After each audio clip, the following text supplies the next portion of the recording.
Hi everyone, my name is Simon Mishevich from Optimize Accountants, and I am in new dungeon or temporary location. I've decided to drop the virtual background. I just felt that time was to join everyone else with a nice backlit room. So let me know what you think to it. I will be making vast improvements to this over the course of the time. Hopefully with my YouTube gold certificate for saying 100,000 subscribers. So you do need to help me out with that because I'm nowhere near it. So make sure you press that subscribe button for me. Okay, so let's talk about stamp duty, land tax refunds. And me, Simon Mishevich from Optimize Accountants, will help you with that. So first of all, you need to understand what you have got to be paying out for stamp duty land tax when you're buying a residential property or commercial property. There are a bunch of tax calculators, stamp duty land tax being one of them. So use that QR code to calculate how much you should have paid versus what you did pay.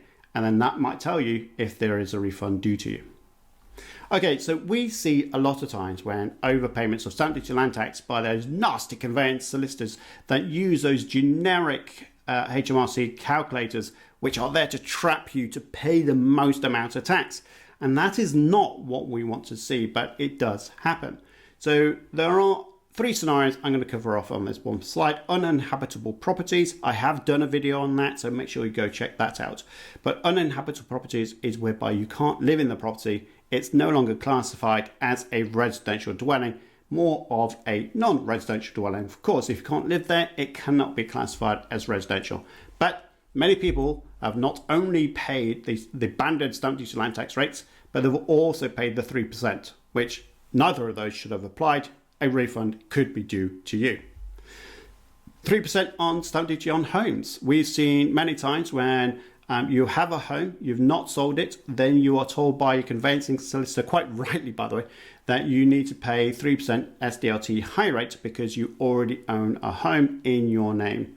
But did you know that you could sell that first property to an external person or indeed your own limited company in order for you to claim back the 3%? And most times out of 10, it is better to go sell your property to your own limited company, rent it out, and then be able to claim back the 3% on what you've paid on your home. We see a lot of that, so make sure you get a refund for that. Mixed use properties or 6 or more. So I'm talking about here where you have a flat above a restaurant as an example, but it could be any type of mixed use property. It could be a flat above a shop, a flat above mobile consultancy firm or whatever it might be. As long as it's commercial underneath and then residential at the top, that'd be deemed mixed use. It'd be useful, wouldn't it, to have the home above a takeaway because it's easy to pick your food up each night, but then the smell every night would get my nerves after a while, I guess. Wouldn't it you? And then the other side to that is where you've got 6 or more properties. If you buy 6 or more properties in the same go, then it will be deemed non-residential rates straight away. Again, mistakes are made on that. There are ways of getting stamp duty land tax refunds. There is a QR code and in the link in the video description box as well. So make sure that you check out what we do and how we can help you get those refunds. So other kind of surcharges that may be refunded are 2% foreign surcharge. You may be someone living in a foreign country, moving to the UK. You've paid the 2% foreign surcharge because you are not UK resident. But did you know that once you become UK resident, it is possible to get that 2% refunded? Many people don't do that and they forget about it. You may have bought a property in a pension. Commercial property we talk about, of course, rather than just residential rates. But nevertheless, commercial property does have an attached stamp duty land tax. This is something that Cornerstone Tax have done amazingly well with David Hanna and the team. So very proud to be working with those guys. But now if you in the past you've purchased a property inside a pension, it is possible to get a refund on that. And again, your QR code right there to get that started. Transfer between group companies. We do this lots of times with our clients.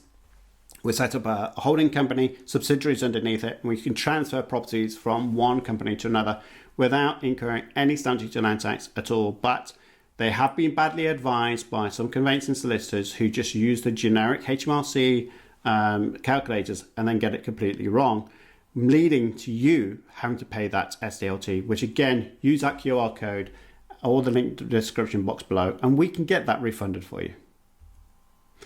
All right, so what's the process of getting a refund? Well, you need to complete the questionnaire using that QR code. Details are confirmed, so we will double check with you to make sure that it's done. By the way, we will be working with Cornerstone Tax to make sure that's done properly. A letter is often then sent to HMRC, a refund is paid back to you, and you can then invest or spend that money as you choose. But, you know, hey, why not do it? Yes, there are fees associated with this. I think there's a £2,000 minimum charge for this, but it's commission based otherwise. So it'll be no win, no fee basis.